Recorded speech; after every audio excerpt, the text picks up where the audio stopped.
Bonjour chers frères et sœurs, soyez le bienvenu à ce moment de prière, de partage, ce moment fraternel où nous nous trouvons autour de la Vierge Marie.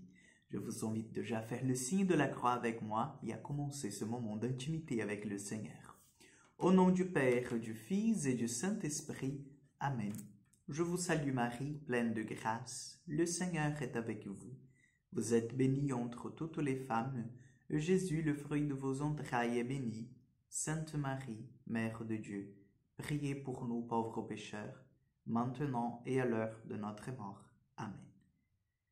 Nous voulons te demander, Seigneur, par l'intercession de Marie, la présence et la puissance de ton Esprit Saint sur nous.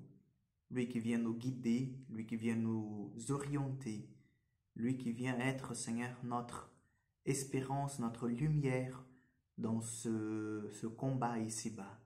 Viens, Esprit de Dieu, viens guérir nos cœurs, viens nous parler ce matin. Amen. Nous allons prendre, chers amis, l'évangile de Luc, chapitre 12, versets 39 au 48. En ce temps-là, Jésus disait à ses disciples, « Vous le savez bien, si le maître de maison avait su à quelle heure le voleur viendrait, il n'aurait pas percé le mur de sa maison. Vous aussi, tenez-vous prêts. C'est à l'heure où vous n'y penserez pas que le Fils de l'homme viendra. » Pierre dit alors, « Seigneur, est-ce que pour nous que tu dis cette parabole ou bien pour tous? » Le Seigneur répondit, « Que dire de l'entendant fidèle, sensé, à qui le maître confiera la charge dans son personnel pour distribuer en temps voulu la ration de nourriture? Heureux ce serviteur que son maître, en arrivant, trouvera en train d'agir ainsi. Vraiment, je vous le déclare, il l'établira sur tous ses biens. Mais si le serviteur se dit en lui-même, mon maître tarde à venir, et s'il se met à frapper ses serviteurs et les servantes, à manger, à boire et à s'enivrer, alors quand le maître viendra, le jour où son serviteur ne s'y attend pas et à l'heure qu'il ne connaît pas, il l'écartera et lui fera partager le sort des infidèles.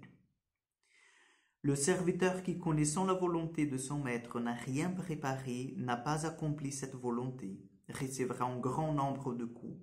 Mais celui qui ne la connaissait pas et qui a mérité de coups pour sa conduite, n'en recevra qu'un petit nombre. À qui l'on a beaucoup donné, on demandera beaucoup. À qui l'on a beaucoup confié, on réclamera davantage. Acclamons la parole de Dieu. Oui, chers amis, à qui on a beaucoup donné, on demandera beaucoup. Vous savez que le Seigneur, il comble de grâce les âmes, il les fortifie, les âmes qu'il veut confier de grandes missions.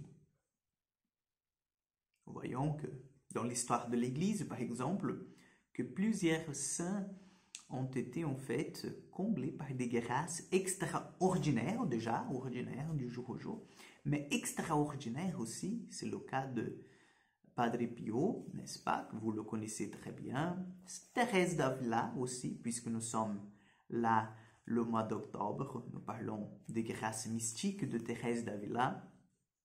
Mais vous savez, chers amis, toutes ces grâces qui les ont aidés à s'approcher du Christ, c'était aussi des grâces pour les fortifier dans la foi. Parce que vous savez bien que la vie de Padre Pio, la vie de Sainte Thérèse d'Avila et d'autres saints qui ont eu ce genre de grâces vraiment très profondes, c'était une vie aussi de difficultés, de souffrances, d'épreuves. Donc le Seigneur les a beaucoup demandés aussi. Le Seigneur les a aussi dit, voilà, donc puisque vous êtes mes amis, puisque vous avez accepté de porter la croix avec moi, ben je vais quand même vous demander votre aide. Et c'est comme ça en fait que nous devons comprendre l'évangile aujourd'hui.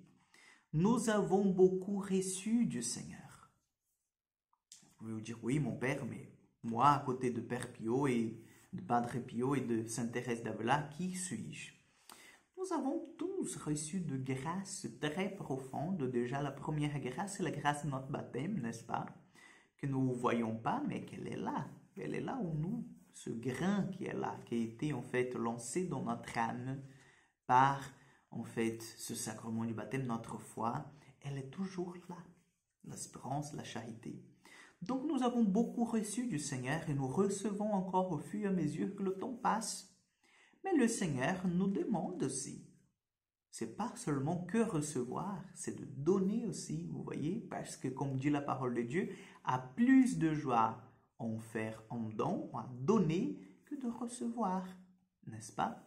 Donc, le Seigneur nous invite à nous mettre en garde parce que si nous avons beaucoup reçu, nous devrons aussi beaucoup donner et toujours être vigilants parce que nous ne savons ni l'heure, ni le jour qu'il va passer, qu'il va nous demander en fait de présenter les comptes. Vous voyez, donc qu'il ne nous trouve pas comme ce serviteur qui n'était pas vigilant et qui, voilà, buvait et mangeait et maltraitait en fait les serviteurs, les servantes, pendant que le maître était en fait en voyage. Donc que le Seigneur nous reste vigilant, que le Seigneur nous trouve vigilant, que le Seigneur nous donne cette force et cette grâce de toujours entrer avec docilité dans ce projet de salut qui vient de lui. Amen. Le Seigneur soit avec vous.